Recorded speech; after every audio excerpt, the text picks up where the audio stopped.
ॐ सदाशिवसमारम्भां श्रीशङ्कराचार्यमध्यमाम् अस्मदाचार्यपर्यन्तां वन्दे गुरुपरम्पराम्। ध्येयं सदा परिभवग्नमभीष्टदोहं तीर्थास्पदं शिवविरञ्चिनुतं शरण्यं विद्यार्थिहं प्रणतपालभवाब्धिपोतं वन्दे महापुरुषते चरणारविन्दम्। सच्चिदानन्दरूपाय विश्वोत्पत्त्यादिहेतवे तापत्रयविनाशाय श्रीकृष्णाय वयं नुमः। आप सभी का स्वागत है आज की हमारी शास्त्र अध्ययन की कक्षा में, जहां हम अध्ययन कर रहे हैं महाभारत। इसके पूर्व की कक्षा में हमने अध्ययन किया कि जो पांडव हैं वो अब हस्तिनापुर आ चुके हैं और धृतराष्ट्र अगर कहें तो ना चाहते हुए भी उनको जो है पांडवों को आधा राज्य देना पड़ता है, क्योंकि जितने भी भीष्म पितामह विदुर हैं चाहे द्रोणाचार्य हैं जो माननीय उनके सभापति थे, उनका विचार था तो उन्होंने उसको चूंकि देना नहीं चाहते थे, इसलिए एक प्रकार का बंजर भूमि या हम कहें ऐसा स्थान जो पहले से उजड़ चुका है खांडव प्रस्थ नाम से उनको दे देते हैं। लेकिन चूंकि पांडव पुरुषार्थ करने वाले हैं, भगवान श्री कृष्ण उनके साथ हैं, तो वो वहां पर विश्वकर्मा जी की सहायता से एक बड़े ही सुंदर नगर का निर्माण करते हैं जिसको इंद्रप्रस्थ कहा जाता है, और वहां पर वो राज्य करने लगते हैं। और फिर जो श्री कृष्ण जी हैं वो वहां से उनको मतलब बताकर कि किस प्रकार राज्य इत्यादि करना है, ये सब कहकर वहां से विदा लेते हैं। और साथ ही ये संकेत करते हैं कि यहाँ पर नारद जी आने वाले हैं। साथ ही उसी समय वहां पर नारद जी उपस्थित होते हैं। नारद जी का बड़ा दिव्य भव्य वर्णन हमने पढ़ा, और अंत में जब नारद जी आते हैं और पांडवों से कहते हैं कि भाई तुम लोगों को जो है, क्योंकि तुम पांचों भाइयों की एक ही पत्नी है, तो तुम लोगों में आपस में कोई फूट ना हो, इसलिए तुमको कोई नियम निर्धारण कर लेने चाहिए। इस विषय में वो एक पौराणिक कथा या हम कहें पुरातन कथा उनको सुनाते हैं, जो कि सुंद और उपसुंद नाम के दो दैत्यों की है, और जिनके बीच में तिलोत्तमा नाम की एक अप्सरा के द्वारा फूट पड़ जाती है। तो फिर पांडव पूछते हैं कि महर्षि कृपया इस कथा को विस्तार से कहिए। तो अब जो हमारी आज की कक्षा है वहां पर देवर्षि नारद विस्तार से वो कथा कहेंगे। चलिए मैं स्क्रीन शेयर करता हूं। तो हमारा है अष्टाधिक द्विशततमः यानी कि 208वां सर्ग, सुंद उपसुंद की तपस्या, ब्रह्मा जी के द्वारा उन्हें वर प्राप्त होना और दैत्यों के यहाँ आनंदोत्सव।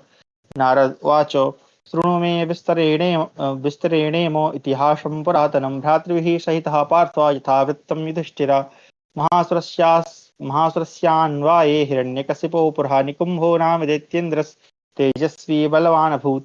तस्यौ पुत्रौ महावीर्यौ जातो भीम पराक्रमौ सुंदोपसुंदौ दैत्येन्द्रौ दारुणौ क्रूरमानसौ। नारद जी ने कहा, कुंती नंदन युधिष्ठिर, यह वृत्तांत जिस प्रकार संघटित हुआ है वह प्राचीन इतिहास तुम मुझसे भाइयों सहित विस्तार पूर्वक सुनो। प्राचीन काल में महान दैत्य हिरण्यकशिपु के कुल में निकुंभ नाम से प्रसिद्ध एक दैत्यराज हो गया, जो अत्यंत तेजस्वी और बलवान था। तो इससे हमें ज्ञात होता है यहाँ पर जैसे कि नाम आ रहा है हिरण्यकश्यपु का, तो ये जो कथा है ये पूर्व में रही होगी। और हिरण्यकश्यपु की कथा हमें जो है भागवत पुराण में भी सुनने को मिलती है, अन्य पुराणों में भी आती है, और ये सुंद उपसुंद की कथा भी जो है अन्य पुराणों में भी मिलती है। उसके महाबली और भयानक पराक्रमी दो पुत्र हुए जिनका नाम था सुंद और उपसुंद। वे दोनों दैत्यराज बड़े भयंकर और क्रूर हृदय के थे। उनका एक ही निश्चय होता था और एक ही कार्य के लिए वे सदा सहमत रहते थे। उनके सुख और दुख भी एक ही प्रकार के थे। वे दोनों सदा साथ रहते थे। उनमें से एक के बिना दूसरा ना तो खाता पीता और ना किसी से कुछ बातचीत ही करता था। वे दोनों एक दूसरे का प्रिय करते और परस्पर मीठे वचन बोलते थे। उनके शील और आचरण एक से थे, मानो एक ही जीवात्मा दो शरीरों में विभक्त कर दिया गया हो। वे महापराक्रमी दैत्य साथ साथ बढ़ने लगे। वे प्रत्येक कार्य में एक ही निश्चय पर पहुंचते थे। किसी समय वे तीनों लोकों पर विजय पाने की इच्छा से एक मत होकर गुरु से दीक्षा ले विंध्य पर्वत पर आए और वहां कठोर तपस्या करने लगे। भूख और प्यास का कष्ट सहते हुए सिर पर जटा एवं शरीर पर वल्कल धारण किए वे दोनों भाई दीर्घ काल तक भारी तपस्या में लगे रहे। उनके संपूर्ण अंगों में मैल जम गई। वे हवा पी कर रहते थे और अपने ही शरीर के मांसखंड काट काट कर अग्नि में आहुति देते थे। तदनंतर बहुत समय तक पैरों के अंगूठे के अग्रभाग के बल पर खड़े हो दोनों भुजाएं ऊपर उठाए एकटक दृष्टि से देखते हुए वे दोनों व्रत धारण करके तपस्या में संलग्न रहे।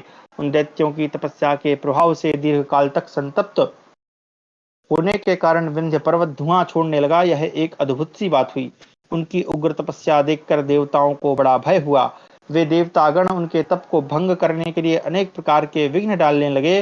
उन्होंने बार बार रत्नों के ढेर तथा सुंदरी स्त्रियों को भेज भेज कर उन दोनों को प्रलोभन में डालने की चेष्टा की, किंतु उन महान व्रतधारी दैत्यों ने अपने तप को भंग नहीं किया।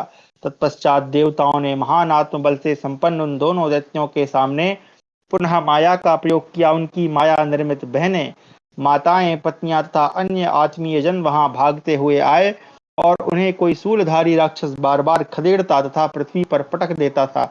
उनके आभूषण गिर जाते, वस्त्र खिसक जाते और बालों की लटें खुल जाती थीं।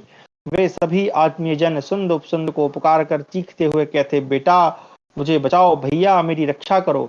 यह सुनकर भी वे दोनों महान व्रतधारी तपस्वी अपनी तपस्या से नहीं डगे, अर्थात अपने व्रत को नहीं तोड़ सके। जब उन दोनों में से एक भी ना तो इस घटना से क्षुब्ध हुआ और ना ही किसी के मन में ही कष्ट का अनुभव हुआ, वे मायामयी स्त्रियां और राक्षस सबके सब अदृश्य हो गए।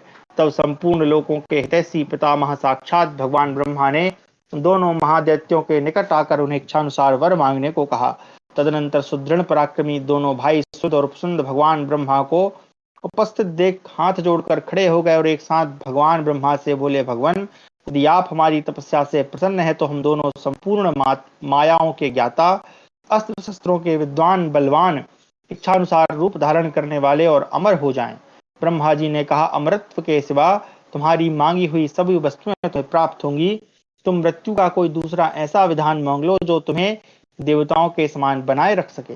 हम तीनों लोकों के ईश्वर होंगे, ऐसा संकल्प करके तुम लोगों ने यह बड़ी भारी तपस्या प्रारंभ की थी। इसलिए तुम लोगों को अमर नहीं बनाया जाता, क्योंकि अमरत्व तुम्हारी तपस्या का उद्देश्य नहीं था।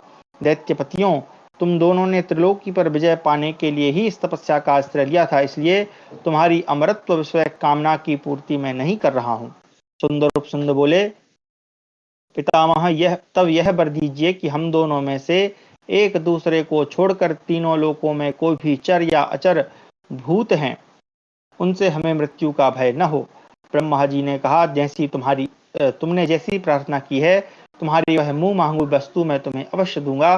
तुम्हारी मृत्यु का विधान ठीक इसी प्रकार होगा, यानी कि जब तक वो एक दूसरे को नहीं मारेंगे तब तक कोई तीसरा व्यक्ति उनको नहीं मार सकता। नारद जी कहते हैं, युधिष्ठिर, उस समय उन दैत्यों को यह वरदान देकर और उन्हें तपस्या से निवृत्त करके ब्रह्मा जी ब्रह्मलोक को चले गए। फिर वे दोनों भाई दैत्यराज सुंद और उपसुंद यह अभीष्ट वर पाकर संपूर्ण लोकों के लिए अवध्य हो पुनः अपने घर को ही लौट गए। वरदान पाकर पूर्ण काम होकर लौटे हुए उन दोनों मनस्वी वीरों को देखकर उनके सभी सगे संबंधी बड़े प्रसन्न हुए। तदनंतर उन्होंने जटाएं कटाकर मस्तक पर मुकुट धारण किए और बहुमूल्य आभूषण तथा निर्मल वस्त्र धारण करके ऐसा प्रकाश फैलाया मानो असमय में ही चांदनी छिटक गई हो और सर्वदा दिन रात एक रस रहने लगी हो। उनके सभी सगे संबंधी सदा आमोद प्रमोद में डूबे रहते थे। प्रत्येक घर में सर्वदा खाओ, भोग करो, लुटाओ, मौज करो, गाओ और पियो का शब्द गूंजता रहता था। जहां तहां जोर जोर से तालियां पीटने की ऊंची आवाज से दैत्यों का वह सारा नगर हर्ष और आनंद में मग्न जान पड़ता था। इच्छानुसार रूप धारण करने वाले वे दैत्य वर्षों तक भांति भांति के खेल कूद और आमोद प्रमोद में लगे रहे, किंतु वह सारा समय उन्हें एक दिन के समान लगा। इस प्रकार 208वां सर्ग समाप्त अध्याय समाप्त हुआ। 209वां अध्याय, सुंदर उपसंद द्वारा क्रूरता पूर्ण कर्मों से त्रिलोकी पर विजय प्राप्त करना। नारद उवाच, उत्सवृत्तमात्रे तु त्रैलोक्याकांक्षणे बुभौ मन्त्रित्वात्ताशेनां तावाज्ञापयतां तदा सुहृद्भिरप्यनुज्ञातो दैत्यैर्देश्य मन्त्रिभिः कृत्वा प्रास्थानिकं रात्रौ मघासु यजतुस्तदा कदा पट्टिसधारिण्या शूलमुद्गरहस्तया प्रस्तुतौ सह ब्रह्मण्या महत्या दैत्यसेनया। नारद जी कहते हैं, युधिष्ठिर, उत्सव समाप्त हो जाने पर तीनों लोगों को अपने अधिकार में करने की इच्छा से आपस में सलाह करके उन दोनों दैत्यों ने सेना को कूच करने की आज्ञा दी। सुहृदों तथा दैत्य जातीय बूढ़े मंत्रियों की अनुमति लेकर उन्होंने रात के समय मघा नक्षत्र में प्रस्थान करके यात्रा आरंभ की। उनके साथ गदा, पट्टिस, शूल, मुदगर और कवच से सुसज्जित दैत्यों की विशाल सेना जा रही थी। वे दोनों सेना के साथ प्रस्थान कर रहे थे। चारण लोक विजय सूचक मंगल और स्तुति पाठ करते हुए उन दोनों के गुण गाते जाते थे। इस प्रकार उन दोनों दैत्यों ने बड़े आनंद से यात्रा की। युद्ध के लिए उन्मत्त रहने वाले वे दोनों दैत्य इच्छानुसार सर्वत्र जाने की शक्ति रखते थे, अतः आकाश में उछलकर पहले देवताओं के ही घरों पर जा चढ़े। उनका आगमन सुनकर और ब्रह्मा जी से मिले हुए उनके वरदान का विचार करके देवता लोग स्वर्ग छोड़कर ब्रह्मलोक में चले गए। इस पर इंद्रलोक पर विजय पाकर वे तीव्र पराक्रमी दैत्य यक्षों, राक्षसों तथा अन्यान्य आकाशचारी भूतों को मारने और पीड़ा देने लगे। उन दोनों महारथियों ने भूमि के अंदर पाताल में रहने वाले नागों को जीतकर समुद्र के तट पर निवास करने वाली संपूर्ण मिलेच्छ जातियों को परास्त किया। तदनंतर भयंकर शासन करने वाले वे दोनों दैत्य सारी पृथ्वी को जीतने के लिए उद्यत हो गए और अपने सैनिकों को बुलाकर अत्यंत तीखे वचन बोले। इस पृथ्वी पर बहुत से राजर्षि और ब्राह्मण रहते हैं, तो बड़े बड़े यज्ञ करके हव्य कव्यों द्वारा देवताओं के तेज, बल और लक्ष्मी की वृद्धि किया करते हैं। इस प्रकार यज्ञादि कर्मों में लगे हुए वे सभी लोग असुरों के द्रोही हैं। इसलिए हम सबको संगठित होकर उन सबका इस प्रकार से सब प्रकार से वध कर डालना चाहिए। समुद्र के पूर्व तट पर अपने समस्त सैनिकों को ऐसा आदेश देकर मन में क्रूर संकल्प लिए वे दोनों भाई सब ओर आक्रमण करने लगे। जो लोग यज्ञ करते तथा जो ब्राह्मण आचार्य बनकर यज्ञ कराते थे, उन सब का बलपूर्वक वध करके वे महाबली दैत्य आगे बढ़ जाते थे। उनके सैनिक शुद्धात्मा मुनियों के आश्रमों पर जाकर उनके अग्निहोत्र की सामग्री उठाकर बिना किसी डर भय के पानी में फेंक देते थे। कुछ तपस्या के धनी महात्माओं ने क्रोध में भरकर उन्हें जो साप दिए, उनके साप भी उन दैत्यों के मिले हुए वरदान से प्रतिहत होकर उनका कुछ न बिगाड़ सके।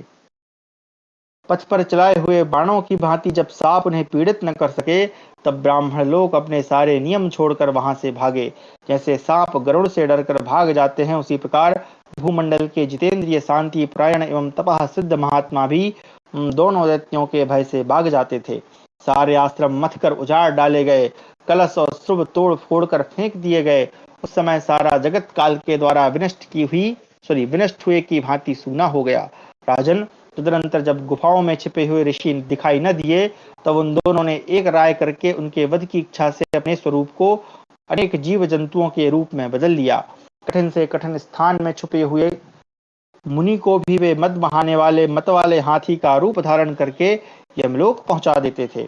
वे कभी सिंह होते, कभी बाघ बन जाते और कभी अदृश्य हो जाते थे। इस प्रकार वे क्रूर दैत्य विभिन्न उपायों द्वारा ऋषियों को ढूंढ ढूंढ कर मारने लगे। उस समय पृथ्वी पर यज्ञ और स्वाध्याय बंद हो गए, राजर्षि और ब्राह्मण नष्ट हो गए और यात्रा, विवाह आदि उत्सवों तथा यज्ञों की सर्वथा समाप्ति हो गई। सर्वत्र हाहाकार छा रहा था, भय का आर्तनाद सुनाई पड़ता था। बाजारों में खरीद बिक्री का नाम नहीं था। दैव कार्य बंद हो गए, पुण्य और विवाहादि कर्म छूट गए थे। कृषि और गोरक्षा का नाम नहीं था।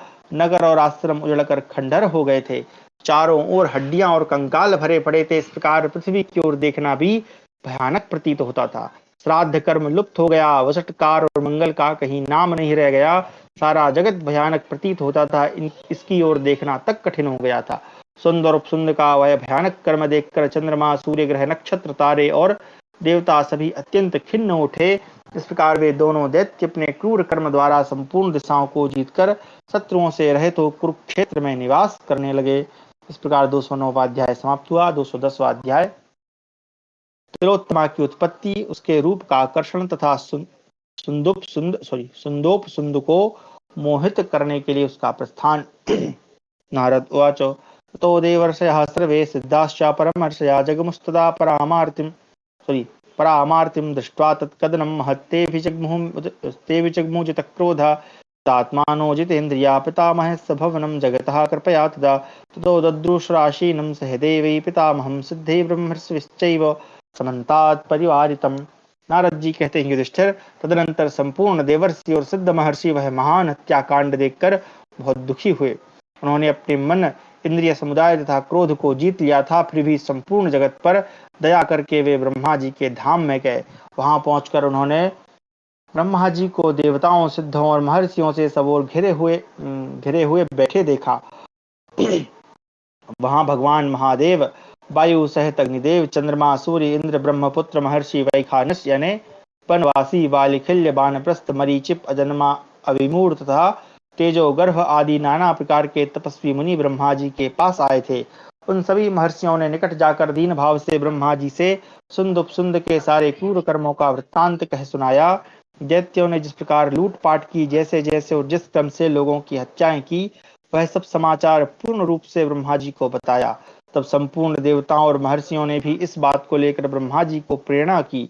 ब्रह्मा जी ने उन सब की बातें सुनकर 2 घड़ी तक कुछ विचार किया, फिर उन दोनों के वध के लिए कर्तव्य का निश्चय करके विश्वकर्मा को बुलाया। उनको आया देख ब्रह्मा तपस्वी ब्रह्मा जी ने यह आज्ञा दी कि तुम एक तरुणी स्त्री के शरीर की रचना करो, जो सबका मन लुभा लेने वाली हो। ब्रह्मा जी की आज्ञा को सिरोधार्य करके विश्वकर्मा ने उन्हें प्रणाम किया और खूब सोच विचार कर एक दिव्य युवती का निर्माण किया। तीनों लोकों में जो कुछ भी चर और अचर दर्शनीय पदार्थ था, सर्वज्ञ विश्वकर्मा ने उन सब के सारांश का उस सुंदरी के शरीर में संग्रह किया। उन्होंने इस युवती के अंगों में करोड़ों रत्नों का समावेश किया और इस प्रकार रत्न राशि मई उस देव रूपिणी रमणी का निर्माण किया।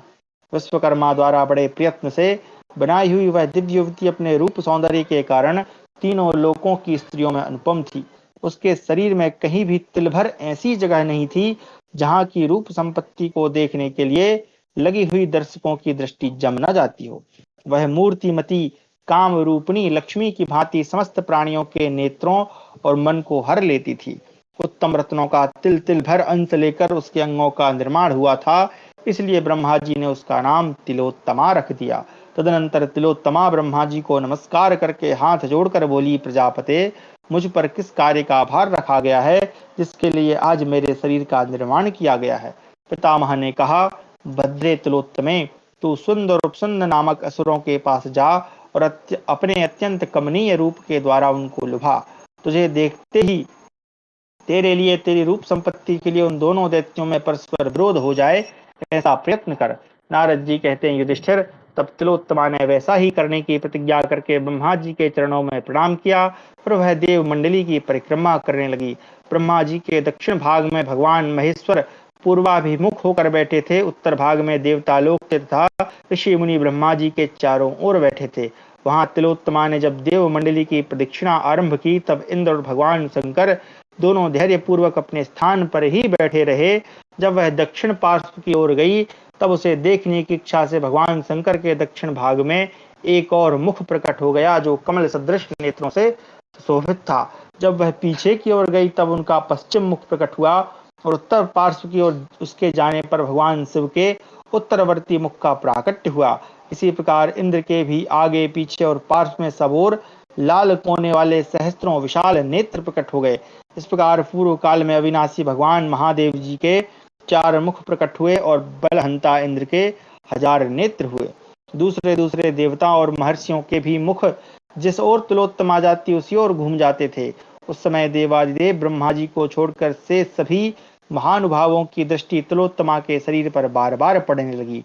जब वह जाने लगी, तब सभी देवताओं और महर्षियों को उसकी रूप संपत्ति देखकर यह विश्वास हो गया कि अब यह सारा कार्य सिद्ध ही है। तिलोत्तमा के चले जाने पर लोक सृष्टा ब्रह्मा जी ने संपूर्ण देवताओं और महर्षियों को विदा किया। इस प्रकार 210वां अध्याय समाप्त हुआ। 211वां अध्याय, तिलोत्तमा पर मोहित होकर सुंद उपसुंद का आपस में लड़ना और मारा जाना तथा तिलोत्तमा को ब्रह्मा जी द्वारा वर प्राप्ति तथा पांडवों का द्रौपदी के विषय में नियम निर्धारण। नारदो वाचो जित्वा तो पृथ्वीं दैत्यो निशपत्नहुः गतव्यथौ कृत्वा तो त्रैलोक्यमव्यग्रं कृतकृत्यो बभूवतुः देवगन्धर्वयक्षाणां नागपार्थिवरक्षसाम् आदाय सर्वरत्नानि परां तुष्टिमुपागतौ यदानां प्रतिषेधास्तयोः सन्तीह केचन निरुद्योगौ तदा भूत्वा विज्रहाते मरारिवो। नारद जी कहते हैं, युधिष्ठिर, वे दोनों दैत्य सुंदर और उपसुंद सारी पृथ्वी को जीतकर शत्रुओं से रहित तथा व्यथा रहित हो तीनों लोगों को पूर्णतः अपने वश में करके कृतकृत्य हो गए। देवता गंधर्व यक्ष नाग मनुष्य तथा राक्षसों के सभी रत्नों को छीनकर उन दोनों दैत्यों को बड़ा हर्ष प्राप्त हुआ। जब त्रिलोकी में उनका सामना करने वाले कोई नहीं रह गए, तब वे देवताओं के समान अकर्मण्य होकर भोग विलास में लग गए। सुंदरी स्त्रियों, मनोहर मालाओं, भांति भांति के सुगंध द्रव्यों, पर्याप्त भोजन सामग्रियों तथा मन को प्रिय लगने वाले अनेक प्रकार के पेय रसों का सेवन करके वे बड़े आनंद से दिन बिताने लगे। अंतःपुर के उपवन और उद्यान में, पर्वतों पर, वनों में तथा अन्य मनोवांछित प्रदेशों में भी वे देवताओं की भांति विहार करने लगे। तदनंतर एक दिन विंध्य पर्वत के शिखर पर, जहाँ की शिलामयी भूमि समतल थी और जहाँ ऊंचे ऊंचे साल वृक्षों की शाखाएं फूलों से भरी हुई थीं, वहां वे दोनों दैत्य विहार करने के लिए गए। वहां उनके लिए संपूर्ण दिव्य भोग प्रस्तुत किए गए। तदनंतर वे दोनों भाई श्रेष्ठ आसनों पर सुंदरी स्त्रियों के साथ आनंद मग्न होकर बैठे। तदनंतर बहुत सी स्त्रियां प्रेम पूर्वक उनके पास आईं और वाद्य, नृत्य, गीत एवं स्तुति प्रशंसा आदि के द्वारा उन दोनों का मनोरंजन करने लगी। इसी समय तिलोत्तमा वहां वन में फूल चुनती हुई आई। उसके शरीर पर एक ही लाल रंग की महीन साड़ी थी। उसने ऐसा वेश धारण कर रखा था जो किसी भी पुरुष को उन्मत्त बना सकता था। नदी के किनारे उगे हुए कनेर के फूलों का संग्रह करती हुई वह धीरे धीरे उसी स्थान की ओर गई जहां वे दोनों महादैत्य बैठे थे। उन दोनों ने बहुत अच्छा मादक रस पी लिया था। पानम मदरक्तांत लोचन, ठीक है, जिससे उसके नेत्र नशे के कारण कुछ लाल हो गए थे, या जिससे उनके नेत्र नशे के कारण कुछ लाल हो गए थे। उस सुंदर अंगों वाली तिलोत्तमा को देखते ही वे दोनों दैत्य काम वेदना से व्यथित हो उठे और अपना आसन छोड़कर खड़े हो उसी स्थान पर गए जहां वह खड़ी थी। दोनों ही काम से उन्मत्त हो रहे थे, इसलिए दोनों ही उसे अपनी स्त्री बनाने के लिए उससे प्रेम की याचना करने लगे। सुंद ने सुंदर बाहों वाली तिलोत्तमा का दाहिना हाथ पकड़ा और सुंद ने उसका बायां हाथ पकड़ लिया। एक तो वे दुर्लभ वरदान के मद से उन्मत्त थे, दूसरे उन पर अपने स्वाभाविक बल का नशा सवार था। इसके सिवा धन मद, रत्न मद और सुरापान के मद से भी वे उन्मत्त हो रहे थे। इन सभी मदों से उन्मत्त होने के कारण आपस में ही एक दूसरे पर उनकी भौहें तन गईं। तिलोत्तमा कटाक्ष द्वारा उन दोनों दैत्य राजाओं को बार बार अपनी ओर आकृष्ट कर रही थी। उस कामनी ने अपने दाहिने कटाक्ष से सुंद को आकृष्ट कर लिया और बाएं कटाक्ष से वह उपसुंद को वश में करने की चेष्टा करने लगी। उसकी दिव्य सुगंध, आभूषण राशि तथा रूप संपत्ति से वे दोनों दैत्य तत्काल मोहित हो गए। उनमें मद और काम का आवेश हो गया। अतः वे एक दूसरे से इस प्रकार बोले। सुंद ने कहा, अरे यह मेरी पत्नी है, तुम्हारे लिए माता के समान है। यह सुनकर उपसुंद बोल उठा, नहीं नहीं, यह मेरी भार्या है, तुम्हारे लिए तो पुत्र वधू के समान है। यह तुम्हारी नहीं है, मेरी है। यही कहते कहते उन दोनों को क्रोध चढ़ाया। तिलोत्तमा के रूप से मतवाले होकर वे दोनों स्नेह और सौहार्द से शून्य हो गए। उस सुंदरी को पाने के लिए दोनों भाइयों ने उस समय हाथ में भयंकर गदाएं ले ली। दोनों ही उसके प्रति काम से मोहित हो रहे थे। पहले मैं इसे प्राप्त करूंगा, नहीं पहले मैं, ऐसा कहते हुए दोनों एक दूसरे को मारने लगे। इस प्रकार गदाओं की चोट खाकर वे दोनों भयानक दैत्य धरती पर गिर पड़े। उनके सारे अंग खून से लथपथ हो रहे थे। ऐसा जान पड़ता था मानो आकाश से दो सूर्य पृथ्वी पर गिर गए हों। उनके मारे जाने पर वे सभी स्त्रियां वहां से भाग गईं और दैत्यों का वह सारा समुदाय विषाद और भय से कंपित होकर पाताल में चला गया। तत्पश्चात विशुद्ध अंतःकरण वाले भगवान ब्रह्मा जी देवताओं और महर्षियों के साथ तिलोत्तमा की प्रशंसा करते हुए वहां आए और भगवान पितामह ने उसे वर के द्वारा प्रसन्न किया। वर देने के लिए उत्सुक हुए ब्रह्मा जी स्वयं ही प्रसन्नता पूर्वक बोले, भामिनी, जहां तक सूर्य की गति है उन सभी लोकों में तू इच्छानुसार विचर सकेगी। तुझमें इतना तेज होगा कि कोई आंख भरकर तुझे नहीं अच्छी तरह देख नहीं सकेगा। इस प्रकार संपूर्ण लोकों के पितामह ब्रह्मा जी तिलोत्तमा को वरदान देकर तथा त्रिलोकी की रक्षा का भार इंद्र को सौंपकर पुनः ब्रह्मलोक को चले गए। नारद जी कहते हैं, युधिष्ठिर, इस प्रकार सुंद और उपसुंद ने परस्पर संगठित और सभी बातों में एक मत रहकर भी तिलोत्तमा के लिए कुपित हो एक दूसरे को मार डाला। अतः भरतवंश शिरोमणियों, मैं तुम सब लोगों से स्नेहवश कहता हूं कि यदि मेरा प्रिय चाहते हो तो कुछ ऐसा नियम बना लो जिससे द्रौपदी के लिए तुम सब लोगों में फूट न होने पावे, तुम्हारा कल्याण हो। वह शम्पान जी कहते हैं, जन्मेजय, देवर्षि नारद के ऐसा कहने पर एक दूसरे के अधीन रहने वाले उन अमित तेजस्वी महात्मा पांडवों ने देवर्षि के सामने ही यह नियम बनाया, हम में से प्रत्येक के घर में पाप रहित द्रौपदी एक एक वर्ष निवास करे। द्रौपदी के साथ एकांत में बैठे हुए हम में से एक भाई को यदि दूसरा देख ले तो वह 12 वर्षों तक ब्रह्मचर्य पूर्वक वन में निवास करे। धर्म का आचरण करने वाले पांडवों का यह नियम स्वीकार कर लिए जाने पर महामुनि नारद जी प्रसन्न हो अभीष्ट स्थान को चले गए। भारत इस प्रकार नारद जी की प्रेरणा से पांडवों ने पहले ही नियम बना लिया था, इसलिए वे आपस में कभी एक दूसरे के विरोधी नहीं हुए। नरेश्वर जन्मेजय, इस समय जो बातें जिस प्रकार घटित हुई वे सब मैंने तुम्हें विस्तार पूर्वक बताई। इस प्रकार हमारा जो है विदुरागमन राज्य लंभ जो पर्व था आदि पर्व के अंतर्गत वो समाप्त होता है। द्वादशाधिक द्विशतमो यानी 212वां सर्ग, यहाँ से अर्जुन वनवास पर्व जो कि आदि पर्व के अंतर्गत है वो आरंभ होता है। अर्जुन के द्वारा ब्राह्मण के गोधन की रक्षा के लिए नियम भंग और वन की ओर प्रस्थान। वैशंपायनोवाच एवं ते समयं कृत्वा न्यवसंस्तत्र पाण्डवावसे शस्त्रप्रतापेन कुर्वन्तो नियमहीक्षिता तेषां मनुष्यसिंहानां पञ्चमानामिति तौजसां बभूव कृष्णा सर्वेषां पार्थानां वशवर्तिनी ते तया तैश्च सा वीरैः पतिभिः सह पंचभिः बभूव परमप्रीता नागैः भोगवती यथा। वैशंपायन जी कहते हैं जन्मेजय, इस प्रकार नियम बनाकर पांडव लोग वहां रहने लगे। वे अपने अस्त्र शस्त्रों के प्रताप से दूसरे राजाओं को अधीन करते रहते थे। कृष्णा मनुष्यों में सिंह के समान वीर और अमित तेजस्वी उन पांचों पांडवों की आज्ञा के अधीन रहती थी। पांडव द्रौपदी के साथ द्रौपदी उन पांचों वीर पतियों के साथ ठीक उसी तरह अत्यंत प्रसन्न रहती थी जैसे नागों के रहने से भोगवती पुरी परम शोभायुक्त होती है। महात्मा पांडवों के धर्मानुसार बर्ताव करने के कारण समस्त कुरुवंशी निर्दोष एवं सुखी रहकर निरंतर उन्नति करने लगे। महाराज, तदनंतर दीर्घकाल के पश्चात एक दिन कुछ चोरों ने किसी ब्राह्मण की गौएं चुरा ली। अपने गोधन का अपहरण होता देख ब्राह्मण अत्यंत क्रुद्ध हो उठा और खांडव प्रस्थ में आकर उसने उच्च स्वर से पांडवों को पुकारा, पांडवों, हमारे गांव से कुछ नीच क्रूर और परमात्मा बोलो क्षमा करें, नीच क्रूर और पापात्मा चोर जबरदस्ती गोधन चुरा कर लिए जा रहे हैं। उसकी रक्षा के लिए दौड़ो। आज एक शांत स्वभाव ब्राह्मण का हविष्य कौवे लूट कर खा रहे हैं। नीच सियार सिंह की सूनी गुफा को रौंद रहा है। जो राजा प्रजा की आय का छठा भाग कर के रूप में वसूल करता है किंतु प्रजा की रक्षा की कोई व्यवस्था नहीं करता, उसे संपूर्ण लोकों में पूर्ण पापाचारी कहा गया है। मुझ ब्राह्मण का धन चोर लिए जा रहे हैं। मेरे गौ के न रहने पर दुग्ध आदि भविष्य के अभाव से धर्म और अर्थ का लोप हो रहा है तथा यहाँ आकर मैं रो रहा हूँ। पांडवों, चोरों को दंड देने के लिए अस्त्र धारण करो। वैशंपायन जी कहते हैं जन्मेजय, वह ब्राह्मण निकट आकर बहुत रो रहा था। पांडुपुत्र कुंती नंदन धनंजय ने उसकी कही हुई सारी बातें सुनी और सुनकर उन महाबाहु ने उस ब्राह्मण से कहा, डरो मत।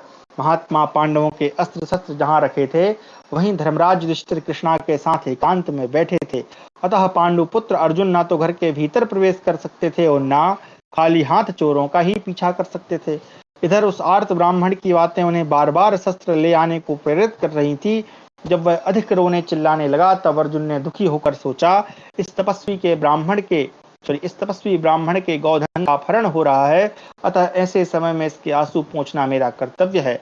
यही मेरा निश्चय है। यदि मैं राजद्वार पर रोते हुए इस ब्राह्मण की रक्षा आज नहीं करूंगा तो महाराज युधिष्ठिर को उपेक्षा जनित महान अधर्म का भागी होना पड़ेगा। इसके सिवा लोक में यह बात फैल जाएगी कि हम सब लोग किसी आर्त की रक्षा रूप धर्म के पालन में श्रद्धा नहीं रखते, साथ ही हमें भी अधर्म प्राप्त ही होगा। यदि राजा का अनादर करके मैं घर के भीतर चला जाऊं तो महाराज अजात शत्रु के प्रति मेरी प्रतिज्ञा मिथ्या होगी। राजा की उपस्थिति में घर के भीतर प्रवेश करने पर मुझको वन में निवास करना होगा। इसमें महाराज के तिरस्कार के सिवा और सारी बातें तुच्छ होने के कारण उपेक्षणीय हैं। चाहे राजा के तिरस्कार से मुझे नियम भंग का महान दोष प्राप्त हो अथवा वन में ही मेरी मृत्यु हो जाए, तथापि शरीर को नष्ट करके भी मैं गौ ब्राह्मण रक्षा रूप धर्म का पालन ही श्रेष्ठ है। अब यहाँ पर देखें, एक चीज है जो हमको ध्यान देनी चाहिए, क्योंकि मैं शुरू से ये कहते आ रहा हूँ कि जो महाभारत है वो मोस्टली जो मतलब हम सबको ये मतलब रहता है कि हमें धर्म क्या है ये जानना है, ठीक है। और इसकी व्याख्या इतने सारे हमारे ग्रंथ हैं जिनकी कोई गणना भी नहीं है, कई सारे लुप्त हो गए हैं, कई सारे तो प्राप्त ही नहीं होते, और सभी धर्म की अपने अनुसार व्याख्या करते हैं। परंतु जो महाभारत है इसमें धर्म की बहुत अच्छे से व्याख्या की गई है। साथ ही सबसे जरूरी जो मैं कह रहा था, आपद धर्म यानी कि अगर आपत्ति आपके पास आ गई तब कौन सा धर्म श्रेष्ठ है इसका निर्णय करना, ये जो है वो आपद धर्म कहलाता है। तो यहाँ पर भी एक प्रकार से अगर देखें तो अर्जुन के पास दुविधा है कि भाई वो ब्राह्मण की रक्षा करे कि नियम भंग करके अस्त्र लेने जाए। तो फिर उसने अपनी बुद्धि विवेक से निर्णय किया और अंत में उसने यही माना कि भले ही चाहे नियम भंग हो जाए, मेरे को अपयश ही क्यों ना मिले, लेकिन मैं ब्राह्मण रूपी उसका वो धर्म जो है, ब्राह्मण की रक्षा करना, गौ की रक्षा करना, वो ज्यादा श्रेष्ठ है, तो वो उसने चुना। तो यही हमको भी सीखना है इसी से, कि जब धर्म के मतलब धर्म को पालन करने की बात आती है, तो वहां पर जो सबसे महत्वपूर्ण तत्व होता है वो होता है हमारा विवेक, हमारी बुद्धि। हम उस समय क्या निर्णय लेते हैं वो धर्म होता है मेरे हिसाब से तो। ठीक है, आगे जन्मेजय ऐसा निश्चय करके कुंती कुमार धनंजय ने राजा से पूछकर घर के भीतर प्रवेश करके धनुष ले लिया और बाहर आकर प्रसन्नता पूर्वक ब्राह्मण से कहा, विप्रवर शीघ्र आइए, जब तक दूसरों के धन हड़पने वाले की इच्छा वाले वे क्षुद्र चोर दूर नहीं चले जाते, तभी तक हम दोनों एक साथ वहां पहुंच जाएं। मैं भी आपका गोधन चोरों के हाथ से छीनकर आपको लौटा देता हूं। ऐसा कहकर महाबाहु अर्जुन ने धनुष और कवच धारण करके ध्वजायुक्त रथ पर आरूढ़ हो उन चोरों का पीछा किया और बाणों से चोरों का विनाश करके सारा गोधन जीत लिया। पर ब्राह्मण को वह सारा गोधन देकर प्रसन्न करके अनुपम यश के भागी हो पांडु पुत्र सव्यसाची वीर धनंजय पुनः अपने नगर में लौट आए। वहां आकर उन्होंने समस्त गुरुजनों को प्रणाम किया और उन सभी गुरुजनों ने उनकी बड़ी प्रशंसा एवं अभिनंदन किया। इसके बाद अर्जुन ने धर्मराज से कहा, प्रभु मैंने आपको द्रौपदी के साथ देखकर पहले के निश्चित नियम को भंग किया है, अतः आप इसके लिए मुझे प्रायश्चित करने की आज्ञा दीजिए। मैं वनवास के लिए जाऊंगा, क्योंकि हम लोगों में यह शर्त हो चुकी है। अर्जुन के मुख से सहसा यह अप्रिय वचन सुनकर धर्मराज शोकातुर होकर लड़खड़ाती हुई वाणी में बोले, ऐसा क्यों करते हो। इसके बाद राजा युधिष्ठिर ने धर्म मर्यादा से कभी च्युत न होने वाले अपने भाई गुडाकेश धनंजय से फिर दीन होकर, अच्छा यहाँ पे अर्जुन का एक और नाम आया, देखिए गुडाकेश, ठीक है। बोले, अनघ यदि तुम मुझको प्रमाण मानते हो तो मेरी यह बात सुनो। वीरवर, तुमने घर के भीतर प्रवेश करके तो मेरा प्रिय कार्य किया है, अतः उसके लिए मैं तुम्हें आज्ञा देता हूँ, क्योंकि मेरे हृदय में यह अप्रिय नहीं है। यदि बड़ा भाई घर में स्त्री के साथ बैठा हो तो छोटे भाई का वहां जाना दोष की बात नहीं है, परंतु छोटा भाई घर में हो तो बड़े भाई का वहां जाना उसके धर्म का नाश करने वाला है। अतः महाबाहो, मेरी बात सुनो, वनवास का विचार छोड़ दो। ना तो तुम्हारे धर्म का लोप हुआ है, ना तुम्हारे द्वारा मेरा तिरस्कार ही किया गया है।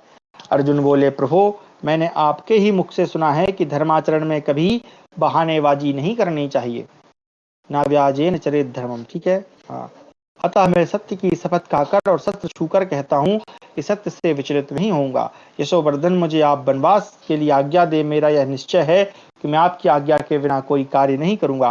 वैशंपायन जी कहते हैं, जन्मेजय राजा की आज्ञा लेकर अर्जुन ने वनवास की दीक्षा ली और वन में 12 वर्षों तक रहने के लिए वे वहां से चल पड़े। इस प्रकार हमारा 212वां अध्याय समाप्त हुआ।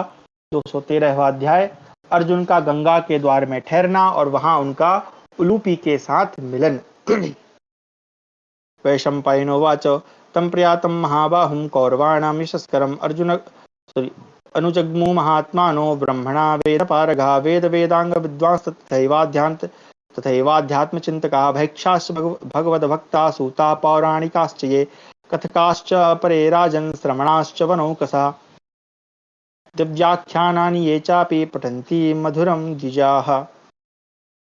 वैशंपायन जी कहते हैं, जन्मेजय कौरव वंश का यश बढ़ाने वाले महाबाहु अर्जुन जब जाने लगे, उस समय बहुत से वेदज्ञ महात्मा ब्राह्मण उनके साथ हो लिए।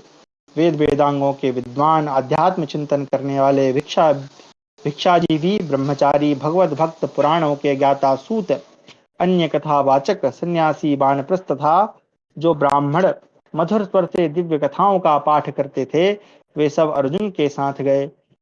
कथकाश्च परे राजन श्रमणाश्च वनौकसा। अच्छा, यहाँ पर एक शब्द बहुत अच्छा आया है, जो ब्राह्मण है उसके लिए यहाँ पर जो संस्कृत शब्द है वो प्रयोग किया गया है, श्रमण, है ना। श्रमण जो शब्द है वो ब्राह्मण के लिए प्रयोग किया गया। आगे, जैसे इंद्र देवताओं के साथ चलते हैं, उसी प्रकार पांडुनंदन अर्जुन पूर्वोक्त पुरुषों तथा अन्य बहुत से मधुरभाषी सहायकों के साथ यात्रा कर रहे थे। भारत नरश्रेष्ठ अर्जुन ने मार्ग में अनेक रमणीय एवं विचित्र वन, सरोवर, नदी, सागर, देश और पुण्य तीर्थ देखे। धीरे धीरे गंगा द्वार यानी हरिद्वार, यहाँ पे गंगा द्वार ब्रैकेट में हरिद्वार लिखा है, तो संभवतः गंगा द्वार को ही उस समय, आज के हरिद्वार को गंगा द्वार कहा जाता रहा। पहुंचकर शक्तिशाली पार्थ ने वहीं डेरा डाल दिया। जन्मेजय, गंगा द्वार में अर्जुन का एक अद्भुत कार्य सुनो, जो पांडवों में श्रेष्ठ विशुद्ध चित्त धनंजय ने किया। भारत, जब कुंती कुमार और उनके साथी ब्राह्मण लोग गंगा द्वार में ठहर गए, तब उन ब्राह्मणों ने अनेक स्थानों पर अग्निहोत्र के लिए अग्नि प्रकट की।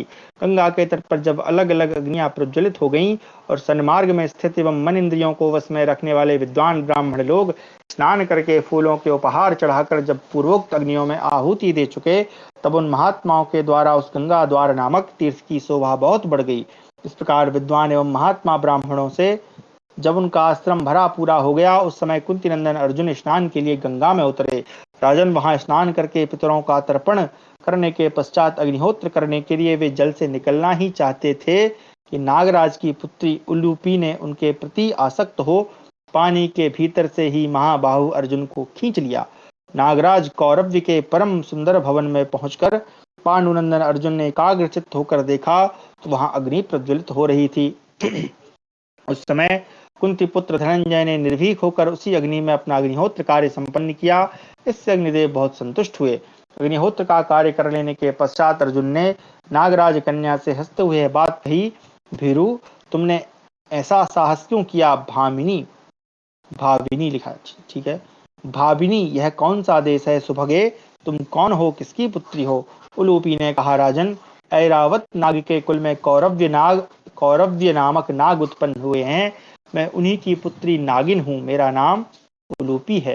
अच्छा, ये जो ऐरावत नाम का जो नाग है, अगर आपको याद हो तो प्रारंभ में इसकी कथा आई थी जब जो क्या नाम था उसका यार, जन्मेजय ही तो था।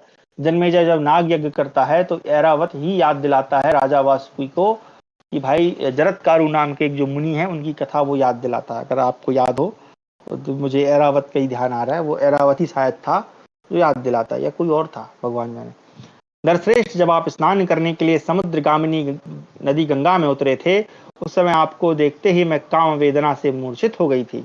इस पाप क्रूनंदन, मैं आपके ही लिए कामदेव के ताप से जली जा रही हूँ। मैंने आपके सिवा दूसरे को अपना हृदय अर्पण नहीं किया था। मुझे आत्मदान देकर आनंदित कीजिए। अर्जुन बोले, भद्रे, यह मेरे 12 वर्षों तक चालू रहने वाले ब्रह्मचर्य व्रत का समय है। धर्मराज क्षमा करें, धर्मराज युधिष्ठिर ने मुझे इस व्रत के पालन की आज्ञा दी है, अतः मैं अपने वश में नहीं हूँ। जलचारिणी, मैं तुम्हारा भी प्रिय करना चाहता हूँ। मैंने पहले कभी कोई असत्य बात नहीं कही है। नागकन्या, तुम कोई ऐसा उपाय करो जिससे मुझे झूठ का दोष न लगे और तुम्हारा भी प्रिय हो और मेरे धर्म को भी हानि न पहुंचे। उलूपी ने कहा, पांडुनंदन, आप जिस उद्देश्य से पृथ्वी पर विचर रहे हैं और आपके बड़े भाई ने जिस प्रकार आपको ब्रह्मचर्य पालन का आदेश दिया है, वह सब मैं जानती हूँ। आप लोगों ने आपस में यह शर्त रखी है कि हम लोगों में से कोई भी यदि द्रौपदी के पास रहे, उस दशा में यदि दूसरा मोहवश उस घर में प्रवेश करे तो वह 12 वर्षों तक वन में रहकर ब्रह्मचर्य का पालन करे। अतः आपके बड़े भाई ने वहां धर्म की रक्षा के लिए केवल द्रौपदी को निमित्त बनाकर यह एक दूसरे के प्रवास का नियम बनाया है। यहाँ आपका धर्म दूषित नहीं होता। विशाल नेत्रों वाले अर्जुन, आपको आर्त प्राणियों की रक्षा करनी चाहिए। मेरी रक्षा करने से आपके धर्म का लोप नहीं होगा। यदि आपके इस धर्म का थोड़ा सा व्यतिक्रम भी हो जाए तो भी मुझे प्राण दान देने से तो आपको महान धर्म ही होगा। अतः मेरे स्वामी कुंती कुमार अर्जुन, मैं आपकी भक्त हूँ, मुझे स्वीकार कीजिए। यह आर्त रक्षण सत्पुरुषों का मत है। महाबाहो, यदि आप मेरी प्रार्थना पूर्ण नहीं करेंगे तो निश्चय जानिए मैं मर जाऊंगी। अतः मुझे प्राण दान देकर अत्यंत उत्तम धर्म का अनुष्ठान कीजिए। जैसे आप इसको इस प्रकार देख सकते हैं कि जैसे आज के समय में कोई एक स्त्री पुरुष एक दूसरे से प्रेम कर बैठे, लव एट फर्स्ट साइट वाला मामला है। यहाँ भी देखते ही मोहित हो गई और अब कह रही कि अगर तुम मुझसे प्यार नहीं करोगे तो मैं जान दे दूंगी, है ना। तो वैसे ही मामला है यहाँ पे। चलिए थोड़ा सा एक मिनट का समय दीजिए, जलपान किया जाए।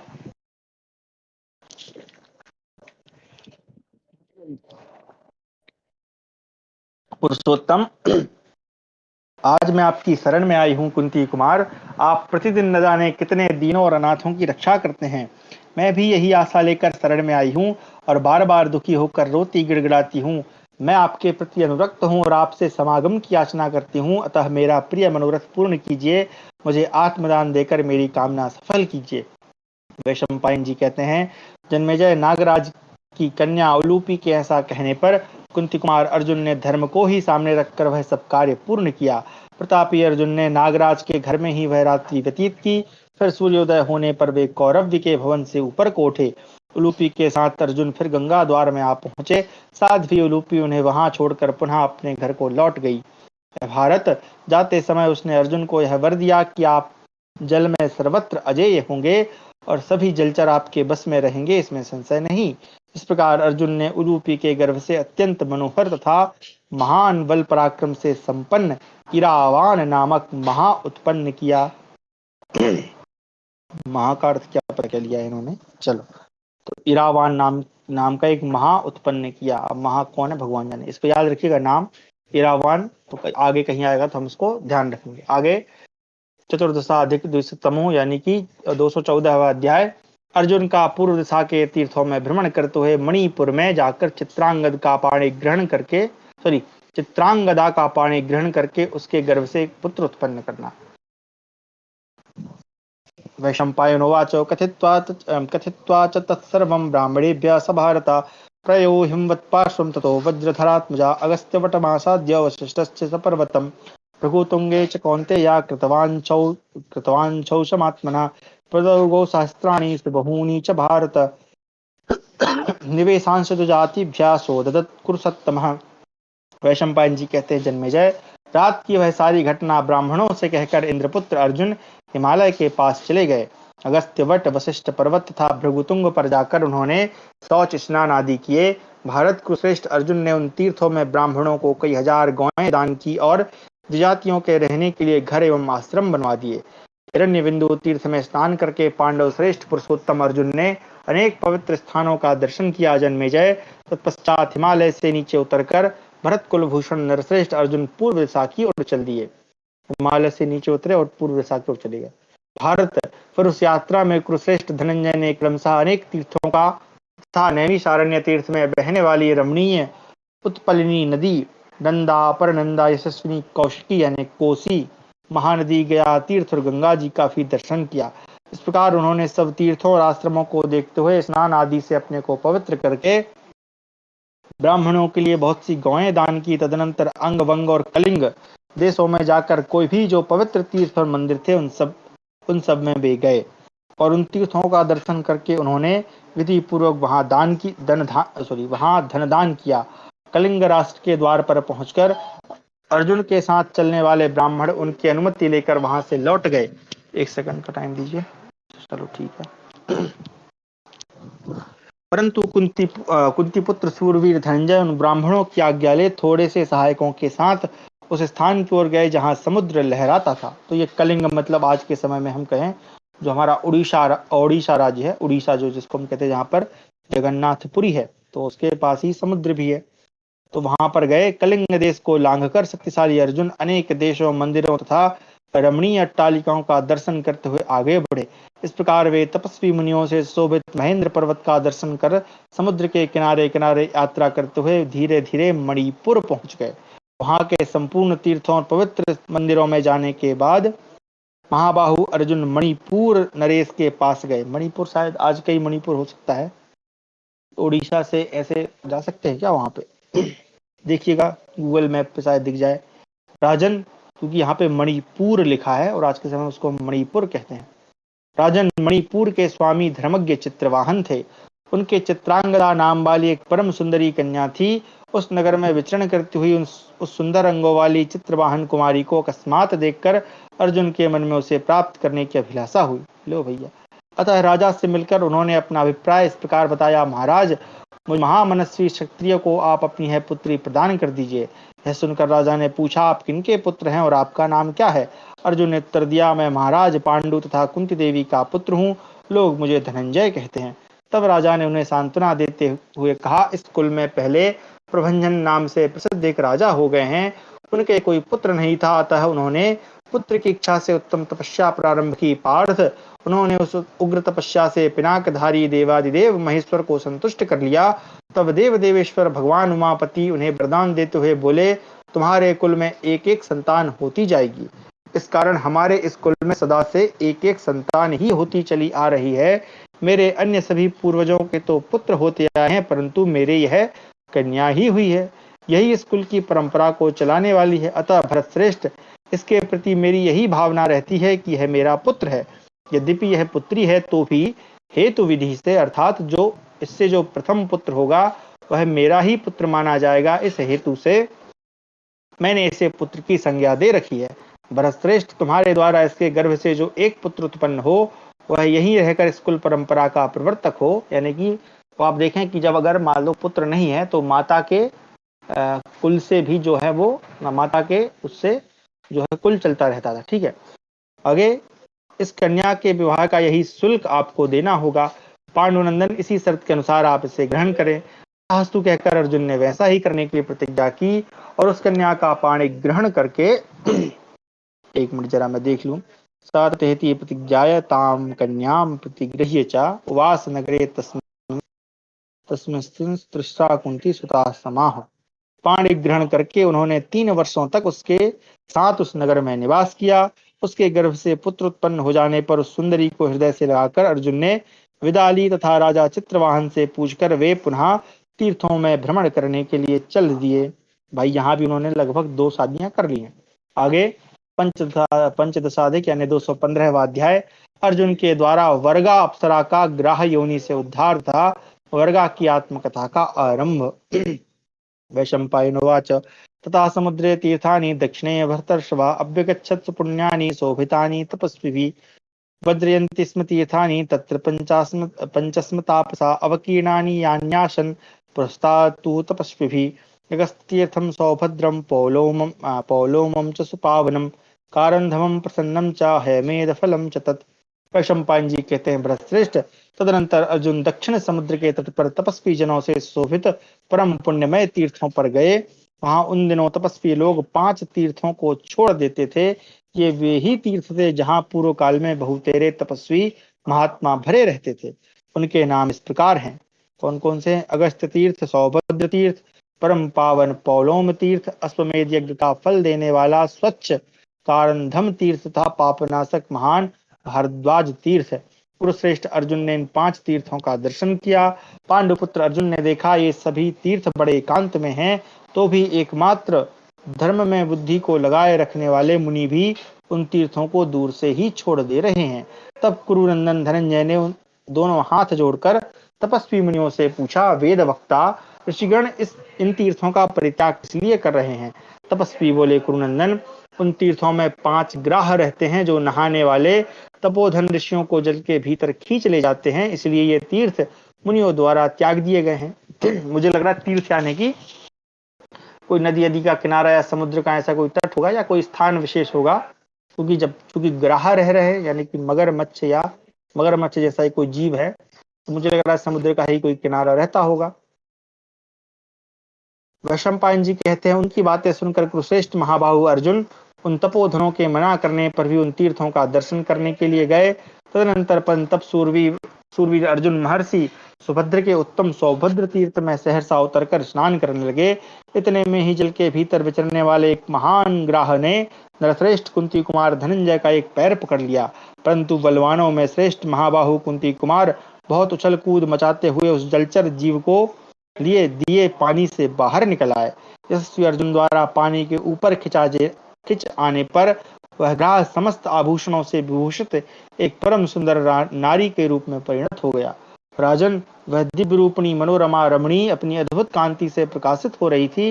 यह महान आश्चर्य की बात देखकर कुंती नंदन धनंजय बड़े प्रसन्न हुए और स्त्री से इस प्रकार बोले, कल्याणी, तुम कौन हो और कैसे जलचर योनि को प्राप्त हुई थी? तुमने पूर्व काल में ऐसा महान पाप किस लिए किया जिससे तुम्हारी यह दुर्गति हुई? वर्गा बोली, अब उसका नाम था वर्गा बोली, महाबाहो, मैं नंदन वन में विहार करने वाली एक अप्सरा हूँ। महाबल, मेरा नाम वर्गा है। मैं कुबेर की नित्य प्रेयसी रही हूँ। नित्य प्रेयसी, एक मिनट, इष्टा धनपते नित्यम वर्गा नाम हम। ठीक है, मेरी 4 दूसरी सखियां भी हैं, वे सब इच्छानुसार गमन करने वाली और सुंदरी हैं। उन सब के साथ एक दिन मैं लोकपाल कुबेर के घर जा रही थी। मार्ग में हम सब ने उत्तम व्रत का पालन करने वाले एक ब्राह्मण को देखा। वे बड़े रूपवान थे और अकेले एकांत में रहकर वेदों का स्वाध्याय करते थे। राजन, उन्हीं की तपस्या से वह सारा वन प्रांत तेजोमय हो रहा था। वे सूर्य की भांति उस संपूर्ण प्रदेश को प्रकाशित कर रहे थे। उनकी वैसी तपस्या और वह अद्भुत एवं उत्तम रूप देखकर हम सभी अप्सराएं उनके तप में विघ्न डालने की इच्छा से उस स्थान में उतर पड़ी। भारत में सौरभेयी अच्छा भारत में सौरभेयी, समीची, बुदबुदा और लता पांचों एक साथ ही उस ब्राह्मण के समीप गईं और उन्हें लुभाती हुई हंसने तथा गाने लगीं। परंतु वीरवर उन्होंने किसी प्रकार भी अपने मन को हमारी ओर खींचने नहीं दिया।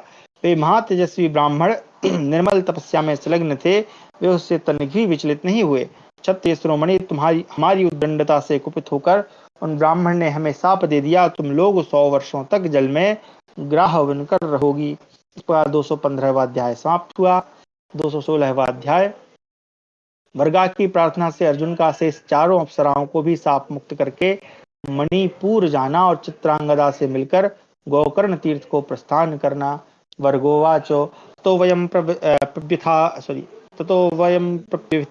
प्रव्यथिताः सर्वा भारत सत्तमा अयामा शरणं विप्रो तं तपोधनम् अच्युताम् रूपेण वैसा चैव कन्दर्पेण च दर्पिता युक्तं कृतवत्यः स्म सन्तु महर्षिणोद्विजा एष एव वधोऽस्माकं सुपर्याप्तस्तपोधन यद्वयं संस्तात्मानं प्रलोभुं त्वमिहागताः।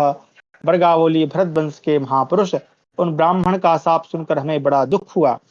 तब हम सब की सब अपने धर्म से च्युत न होने वाले उन तपस्वी विप्र की शरण में गई और इस प्रकार बोली, ब्राह्मण, हम रूप, यौवन और काम से उन्मत्त हो गई थी, इसलिए यह अनुचित कार्य कर बैठी। आप कृपा पूर्वक हमारा अपराध क्षमा करें। तपोधन, हमारा तो पूर्ण रूप से यही मरण हो गया कि हम आप जैसे शुद्धात्मा मुनि को लुभाने के लिए यहाँ आई। धर्मात्मा पुरुष ऐसा मानते हैं कि स्त्रियां अवध्य बनाई गई हैं, अतः आप अपने धर्माचरण द्वारा निरंतर उन्नति कीजिए। आपको हम अबलाओं की हत्या नहीं करनी चाहिए। धर्मज्ञ, ब्राह्मण समस्त प्राणियों पर मैत्री भाव रखने वाला कहा जाता है। भद्र पुरुष, मनीषी पुरुषों का यह कथन सत्य होना चाहिए। श्रेष्ठ महात्मा शरणागतों की रक्षा करते हैं। हम भी आपकी शरण में आए हैं, अतः आप हमारे अपराध क्षमा करें। वैशंपायन जी कहते हैं, वीरवर, उनके ऐसा कहने पर सूर्य और चंद्रमा के समान तेजस्वी तथा शुभ कर्म करने वाले उन धर्मात्मा ब्राह्मण ने उन सब पर कृपा की। ब्राह्मण बोले, सत और सत सहस्त्र शब्द ये सभी अनंत संख्या के वाचक। अच्छा, हाँ, ये बहुत अच्छा एक यहाँ पर आ गया है, इसको थोड़ा देख लेते हैं। एक सेकंड, आवाज आ रही, देखिए। जैसा कि ये बहुत अच्छा ये मतलब उदाहरण है, प्रमाण हम कहें कि यहाँ पर जैसे बोला जाता है ना, सत सत सहस्त्रम, यानी कि सत मतलब 100 और सत सहस्त्र मतलब 100 बार हजार। 100 बार हजार कितना हो गया? 1 लाख, है ना। मतलब 100 को आप 1000 से गुणा करें तो कितना हो जाएगा? 1 लाख हो जाएगा, ठीक है। तो ये जो शब्द होते हैं ये सभी अनंत संख्या के वाचक हैं। मतलब जैसे हम कह देते हैं कि भाई वहां कितने लोग थे, तो कहा सैकड़ों लोग थे या लाखों लोग थे, तो ये वहां में एक्चुअल में संख्या नहीं पता होती, हम तो ऐसे अंदाजे से बोल देते। तो यहाँ पर भी ग्रंथों में भी ये जो शब्द है ये इसी प्रकार के वाचक होते हैं। अगर कहीं लिखा रहता है कि वो इतना हुआ, उसको वैसे नहीं समझना चाहिए आगे।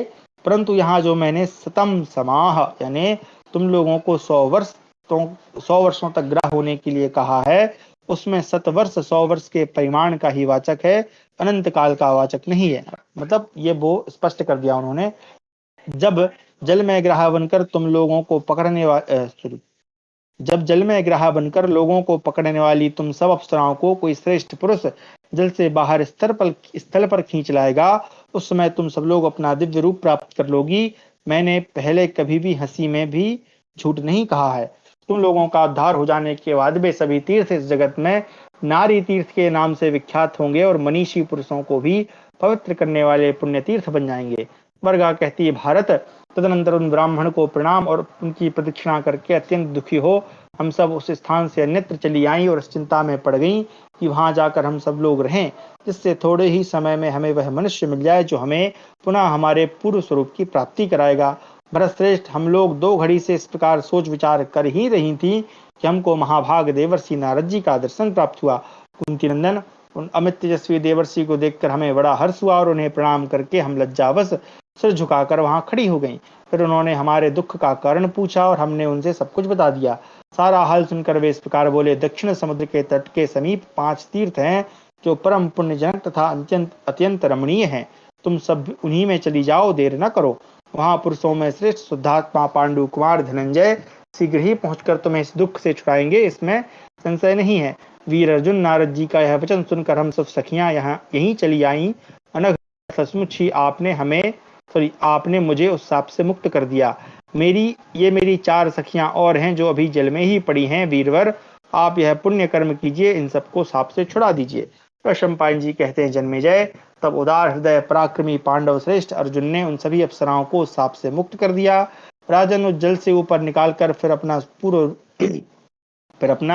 पूर्व स्वरूप प्राप्त कर लेने पर वे सभी अप्सराएं उस समय पहले की भांति दिखाई देने लगी। इस प्रकार उन तीर्थों का शोधन करके उन अप्सराओं को जाने की आज्ञा दे शक्तिशाली अर्जुन चित्रांगदा से मिलने के लिए पुनः मणिपुर गए। वहां उन्होंने चित्रांगदा के गर्भ से जो पुत्र उत्पन्न किया उसका नाम था बब्रुवाहन। ये इसके विषय में एक बड़ी खतरनाक कथा आती है, कभी अधिक समय मिला तो सुनाएंगे, है ना। वो मतलब मुझे नहीं पता है कि नहीं, महाभारत में है कि नहीं, लेकिन बचपन में सुनी थी। तो उसका नाम रखा बब्रुवाहन। राजन उसे अपने उस पुत्र को देखकर पांडुनंदन अर्जुन ने राजा चित्रवाहन से कहा, महाराज, इस बब्रुवाहन को आप चित्रांगदा के शुल्क के रूप में ग्रहण कीजिए, इससे मैं आपके ऋण से मुक्त हो जाऊंगा। तत्पश्चात पांडु कुमार ने पुनः चित्रांगदा से कहा, प्रिय, तुम्हारा कल्याण हो, तुम यहीं रहो और बब्रुवाहन का पालन पोषण करो। फिर यथा समय हमारे निवास स्थान इंद्रप्रस्थ में आकर तुम बड़े सुख से रहोगी। वहां आने पर माता कुंती, युधिष्ठिर, भीमसेन, मेरे छोटे भाई निकुल, सहदेव तथा अन्य बंधु बांधवों को देखने का तुम्हें अवसर मिलेगा। आनंदिते, इंद्रप्रस्थ में मेरे समस्त बंधु बांधवों से मिलकर तुम बहुत प्रसन्न होगी। सदा धर्म पर स्थित रहने वाली सत्यवादी कुंती नंदन महाराज युधिष्ठिर सारी पृथ्वी को जीतकर राजसूय यज्ञ करेंगे। उस समय वहां भूमंडल के नरेश नामधारी सभी राजा आएंगे। तुम्हारे पिता भी बहुत से रत्नों की भेंट लेकर उस समय उपस्थित होंगे। चित्रवाहन की सेवा के निमित्त उन्हीं के साथ राजसूय यज्ञ में तुम भी चली आना। मैं वहीं तुमसे मिलूंगा। इस समय पुत्र का पालन करो और शोक छोड़ दो। बब्रुवाहन के नाम से मेरा प्राण ही इस भूतल पर विद्यमान है, अतः तुम इस पुत्र का भरण पोषण करो। यह इस वंश को बढ़ाने वाला पुरुष रत्न है। यह धर्मता चित्रवाहन का पुत्र है, किंतु शरीर से पूर्व वंश को आनंदित करने वाला है। अतः पांडवों के इस प्रिय पुत्र का तुम सदा पालन करो। साध्वी प्रिय, मेरे वियोग से तुम संतप्त न होना। चित्रांगदा से ऐसा कहकर अर्जुन गोकर्ण तीर्थ की ओर चल दिए। वहां भगवान शंकर का आदि स्थान है और दर्शन मात्र से मोक्ष देने वाला है। पापी मनुष्य भी वहां जाकर निर्भय पद प्राप्त कर लेता है। तो इस प्रकार हमारा 216वां अध्याय समाप्त हुआ। कक्षा को यहीं विराम देते हैं, समय हो गया है। आगे हम पढ़ेंगे अर्जुन का प्रभास तीर्थ में श्री कृष्ण से मिल